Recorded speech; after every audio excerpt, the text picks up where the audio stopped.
Hello everyone, welcome to CM Physics. This is the third lecture of prism, right? First lecture में हम लोगों ने देखा कि प्रिज्म क्या होता है, प्रिज्म फार्मूला क्या है, थिन प्रिज्म क्या है। सेकंड लेक्चर में हम लोगों ने देखा डिस्पर्शन ऑफ लाइट क्या होता है, डिस्पर्सिव पावर क्या है, एंगुलर डिस्पर्शन क्या है इन कॉम्बिनेशन ऑफ प्रिज्म। आज हम लोग क्या करेंगे, सारे जितने भी प्रिज्म के फार्मूला थे ना, सबके ऊपर के क्वेश्चन सॉल्व करेंगे यहाँ पर। चलो फिर सॉल्व करते हैं। हालांकि एक क्वेश्चन हम लोगों ने फर्स्ट लेक्चर भी सॉल्व किया था, वहीं से हम लोगों ने लेक्चर की शुरुआत की थी। आते हैं क्वेश्चन नंबर 1 पे। क्वेश्चन नंबर 1 में क्या दिया, देखो आपसे बोला गया है कि चलो ग्राफ वाला ही क्वेश्चन लेते हैं। पहले आपको बोला गया कि एक प्रिज्म के लिए ऐसा deviation versus angle of incidence का ग्राफ दिया है ऐसे, और बोला गया कि ये वाला एंगल ऑफ डेविएशन है 30 डिग्री, बाद में ये वाला एंगल है 30 डिग्री एंड ये वाला एंगल है 60 डिग्री। क्वेश्चन क्या पूछा है, फाइंड एंगल ऑफ प्रिज्म, ऐसा बोला गया, राइट।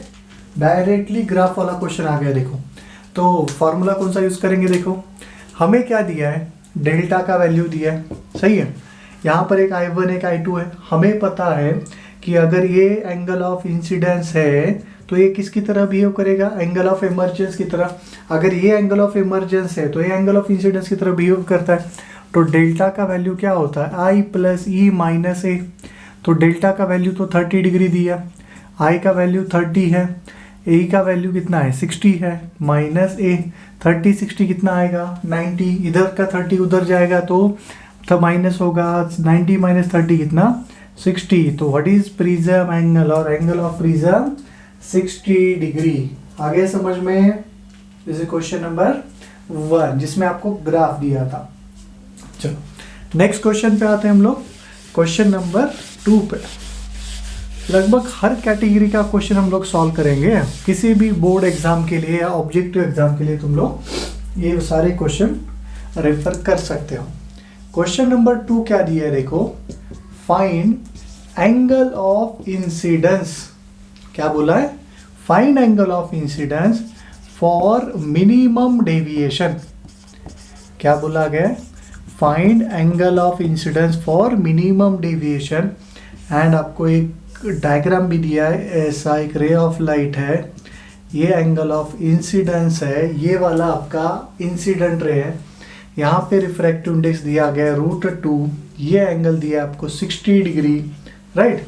बस इतना ही दिया है। बोला क्या आपको, बोल एंगल ऑफ इंसिडेंस कितना आएगा मिनिमम डेविएशन के लिए, राइट। चलो फिर सॉल्व करते हैं। देखो मेरे पास प्रिज्म फार्मूला, प्रिज्म फार्मूला क्या है मेरे पास, mu = sine of A + delta minimum by 2, right, divided by क्या आएगा, साइन ऑफ A/2। याद आ रहा है ये वाला फार्मूला।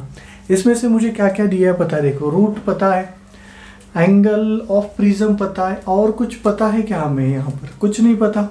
तो देखते हैं हम लोग यहाँ से डेल्टा मिनिमम निकालेंगे। म्यू कितना है √2 = साइन ऑफ A कितना 60 plus delta minimum by 2 divided by sine of 60/2 कितना आएगा 30 आएगा। तो ये साइन 30 इधर आएगा, √2 × साइन 30 कितना 1/2 = sine of 60 plus delta minimum divided by 2। अब ये कितना होगा 1/√2, 1/√2 = sine of 60 plus delta minimum divided by 2। अभी साइन इनवर्स ऑफ 1/√2 कितना आता है 45 डिग्री। तो ये आएगा 45 degree = 60 plus delta minimum by 2, 245 90 - 60 30। तो डेल्टा मिनिमम का वैल्यू कितना आएगा 30 डिग्री आएगा। यहाँ से हमें क्या मिला, डेल्टा मिनिमम का वैल्यू मिला है, किसका, डेल्टा मिनिमम। बट पूछा क्या है आपसे, फाइंड एंगल ऑफ इंसिडेंस। तो कैसे निकालेंगे एंगल ऑफ इंसिडेंस, तो देखो जब डेल्टा का value at delta = delta minimum, हमें पता है I का वैल्यू क्या होता है A + डेल्टा मिनिमम बाई 2 होता है। याद आ रहा है क्या वाला फॉर्मूला, R का वैल्यू A/2 होता है। तो A कितना दिया है, देखो आपको A दिया, A कहाँ पे है, A 60 डिग्री, डेल्टा मिनिमम कितना मिला हमें 30 डिग्री डिवाइडेड बाई 2, 60 + 30 90/2 कितना 45 डिग्री।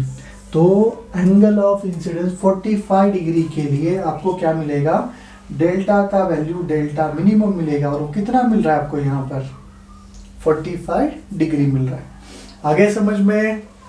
चल बहुत बढ़िया, आगे बढ़ते हैं हम लोग नेक्स्ट क्वेश्चन पे। नेक्स्ट क्वेश्चन तुम लोग स्क्रीन पे देखना क्या दिया है। Question number 3। क्वेश्चन दिया है आपको, a ray of light is incident at an angle of 60 degree on one face of a prism or having prism angle 30 degree. If deviation by prism is 30 degree, then prove that emergent ray will be perpendicular to second face and find refractive index. क्या बोला गया? Find refractive index। And diagram भी दिया है, बोला है देखो ये वाला आपका प्रिज्म है, राइट। एक प्रिज्म का रिफ्रैक्टिव इंडेक्स म्यू है, यहाँ पे एक रे ऑफ लाइट इंसिडेंट है, राइट। एंगल ऑफ प्रिज्म भी दिया आपको, एंगल ऑफ प्रिज्म कितना दिया है, और रे of light is incident 60 degree, angle 30 degree. तो ये वाला एंगल कितना दिया है 30 डिग्री, ये वाला एंगल कितना है 60 डिग्री। तो ये रे ऑफ लाइट यहाँ से निकलेगा, बाद में क्या होगा, ये रिफ्रैक्ट होके ऐसा चला जाएगा, ये वाला एंगल ऑफ इमर्जेंस है।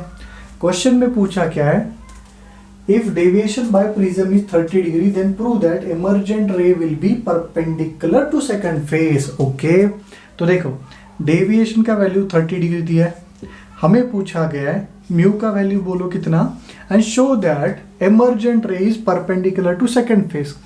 अच्छा, ये वाला रे अगर इसके परपेंडिकुलर है मतलब ई का वैल्यू कितना होना चाहिए, बोलो ई का वैल्यू कितना होगा, 0 होना चाहिए। ई का वैल्यू क्या होना चाहिए, 0 होना चाहिए, राइट। तो पहला क्वेश्चन देखो, इफ रे emergent ray is perpendicular, emergent ray is perpendicular to second face, इसका मीनिंग क्या है, देन ई का वैल्यू क्या होना चाहिए, 0 होना चाहिए, राइट। चलो इसको प्रूव भी करते हैं हम लोग।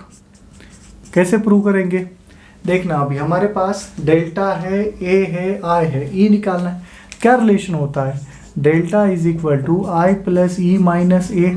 डेल्टा का वैल्यू कितना दिया है, देखो उसने 30 डिग्री, आई का वैल्यू कितना दिया उसने 60 डिग्री, प्लस ई, ए का वैल्यू कितना दिया है 30 डिग्री, 60 माइनस 30 30, 30 30 माइनस 30 0, तो ई का वैल्यू कितना आएगा 0 आएगा। तो for a given diagram angle of emergence कितना है 0। इसका मीनिंग क्या है, emergent ray is perpendicular to the second face। आ गया समझ में? चलो उसके बाद आपसे बोला गया कि बोलो म्यू का वैल्यू कितना आएगा, तो म्यू का वैल्यू सॉल्व करेंगे हम लोग। देखो म्यू निकालने के लिए अब तो प्रिज्म फार्मूला का भी यूज कर सकते हो या स्नेल्स लॉ का भी यूज कर सकते हो। हम लोग क्या करेंगे यहाँ पे स्नेल्स लॉ का यूज करेंगे। नंबर 2, देखो इस सरफेस पे मैं स्नेल्स लॉ का यूज करता हूँ। क्या, तो अच्छा ये वाला एंगल कितना है R1 है, तो ये आएगा 1 into sine of 60 is equal to mu into sine of R1। दिक्कत क्या होगी, देखो यहाँ पर यूज करने के बाद R1 पता नहीं, बट हमारे पास रिलेशन है ना A R1 R2 का। देखो E का वैल्यू 0 है, E का वैल्यू 0 मतलब R2 का वैल्यू भी क्या होगा 0 होगा। तो एज E का वैल्यू 0 है, इसका मीनिंग है R2 का वैल्यू भी 0 होगा।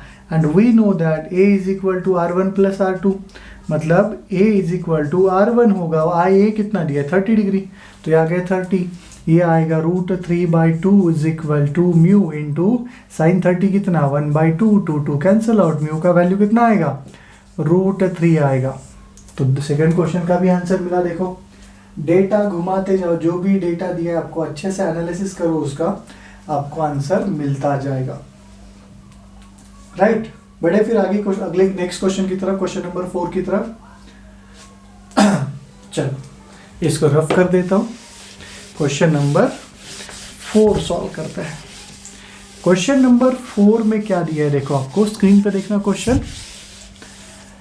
In figure shown, find the angle of incidence of the light ray on face AB of the prism for which light ray will reach face AC at an incidence angle 60 degree। क्या बोला गया यहाँ पर, in figure shown, तो कुछ ये ऐसा figure दिया है, देखो डायग्राम ही ऐसा दिया है थोड़ा सा। ये बोला गया एंगल कितना है 90 डिग्री, हाँ ये एंगल कितना है 90 डिग्री। उसके बाद ये वाला एक रे ऑफ लाइट यहाँ पे इंसिडेंट है, अभी ये जा रहा है इधर इधर जाने के बाद उसने क्या बोला है कि ray of light will reach face A C at an incidence angle 60 degree. तो ये ए बी सी, जब ये इधर पहुंचा ना, ये रे ऑफ लाइट इधर कितना एंगल बना रहा है, 60 डिग्री बना रहा है। तो आपसे पूछा है कि अगर ये एंगल 60 है, ये एंगल 90 है, तो बोलो एंगल ऑफ इंसिडेंस कितना आएगा। रिफ्रैक्टिव इंडेक्स भी दिया है ना, रिफ्रैक्टिव इंडेक्स कितना है, 2 है। सोचो फिर हम लोग क्या क्या कर सकते हैं। मुझे आई निकालना है, यहाँ पर एंगल ऑफ प्रिज्म दिया है, ये वाला R2 दिया है, तो देखो ये निकालना है। रिफ्रैक्टिव इंडेक्स दिया है, इसका रिफ्रैक्टिव इंडेक्स भी हमें पता है। तो अगर मैंने यहाँ पे स्नेल्स लॉ यूज किया, क्या आएगा, 1 into sine of I is equal to, ये वाला एंगल R1 है, तो ये आएगा 2 इंटू साइन ऑफ R1। अगर मुझे R1 पता चला तो मैं ये आई निकाल सकता हूँ ना। तो R1 कैसे निकालेंगे, देखो यहाँ पर हमारे पास और एक फार्मूला है, A is equal to R1 plus R2। A कितना दिया है, 90, R1 पता नहीं है, R2 कितना है, 60 डिग्री। R2 क्या होता है, इसका इंसिडेंट एंगल। तो R1 का वैल्यू कितना आएगा, 30 डिग्री हो गया। यहाँ पे पुट करो, साइन 30 कितना आएगा, 1/2। तो sine I is equal to 2 into 1/2, 2 चला गया। आई का वैल्यू कितना, 90 डिग्री आएगा।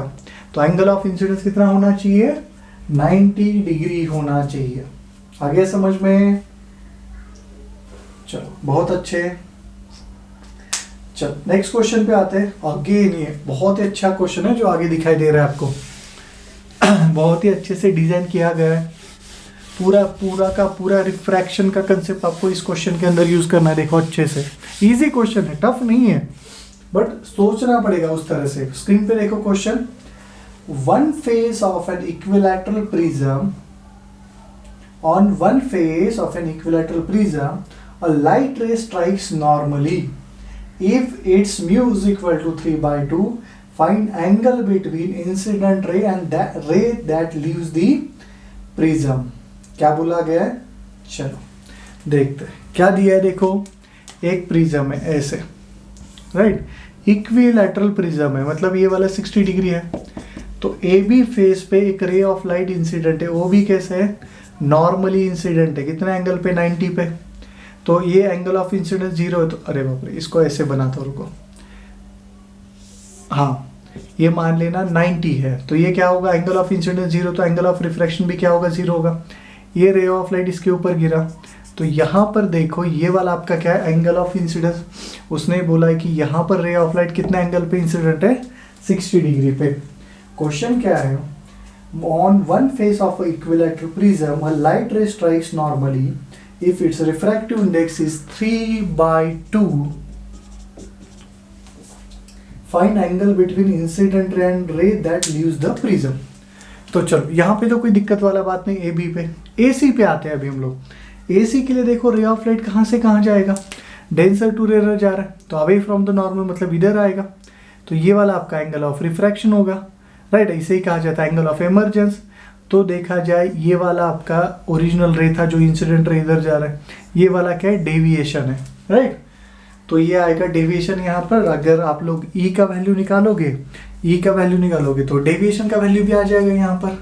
कोई दिक्कत वाली बात है क्या यहाँ पर, नहीं है। तो कैसे करें सॉल्व, अभी देखो यहाँ पर अगर ये वाला अप्रोच आप लोग रखोगे ना तो दिक्कत आएगी। देखो इसको सॉल्व वैसे नहीं करना है, हालांकि दिखने में दिखाई दे रहा है प्रिज्म का क्वेश्चन है, क्यों वैसे नहीं है, देखो क्योंकि रे ऑफ लाइट एसी पे कहां से कहां जा रहा है, डेंसर टू रेयर जा रहा है।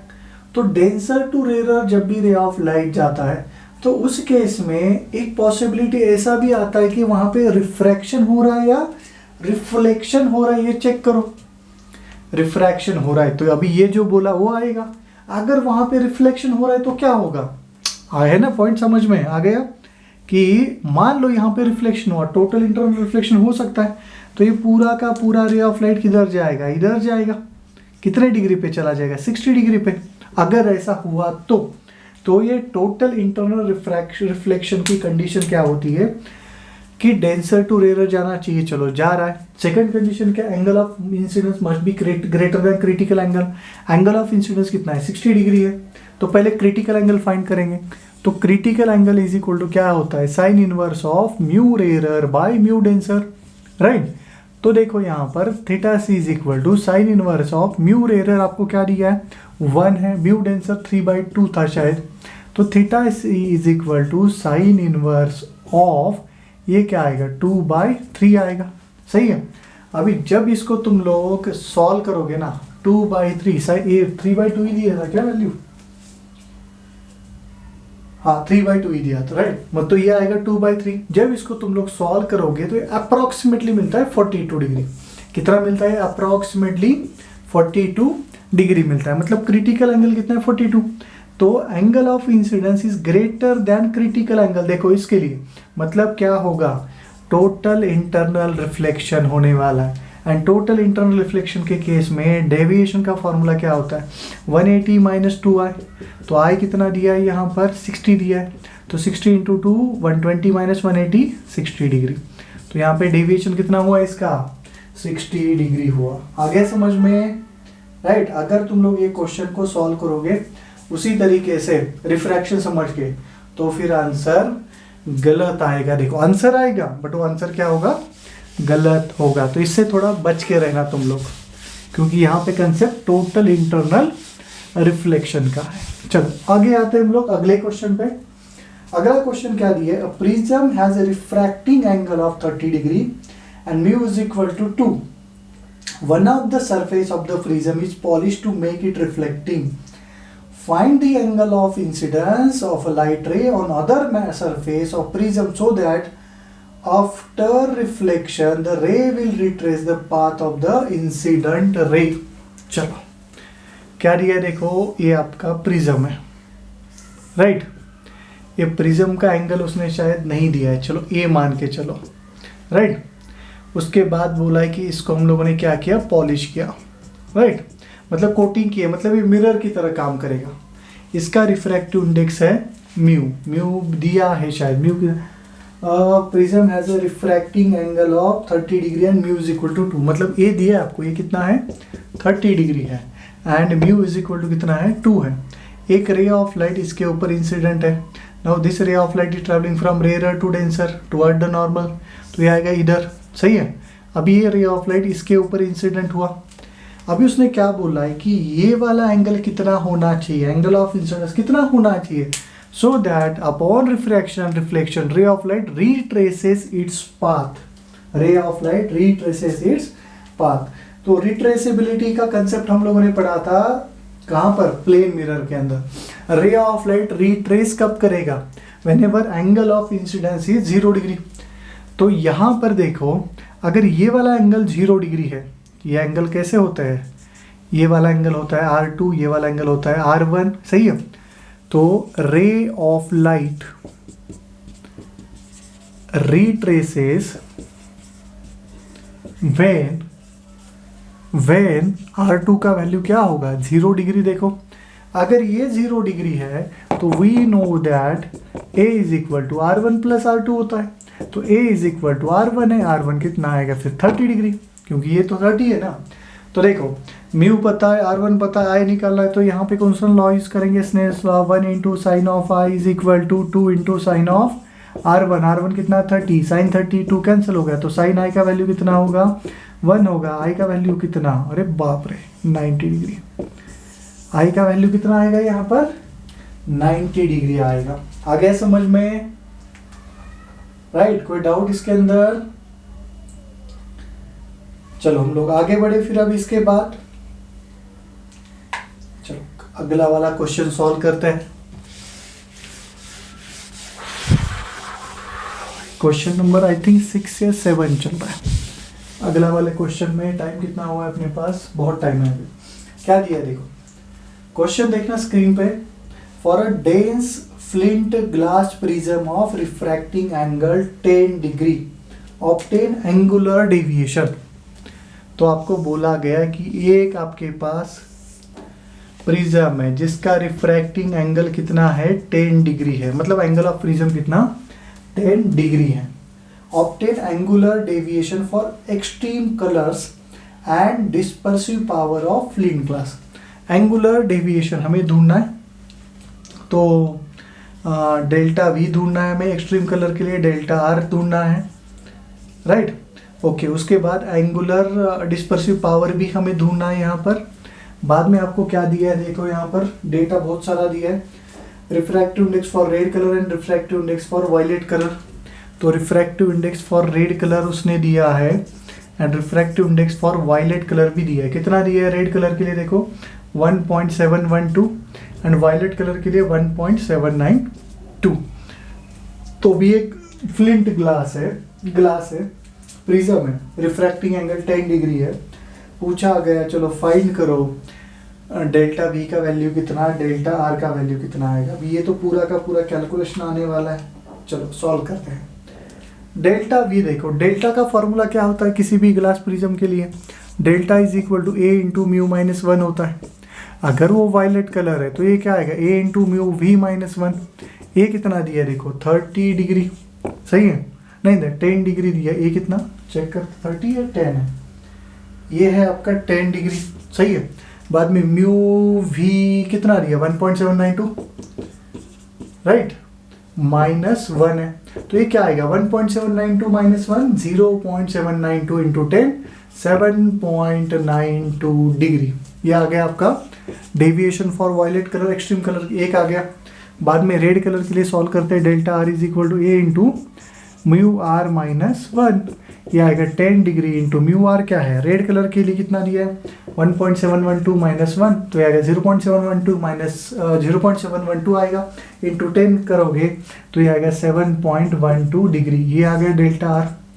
तो देखो हमें ये दोनों भी आंसर मिले यहाँ पर। उसके बाद पूछा उसने डिस्पर्सिव पावर।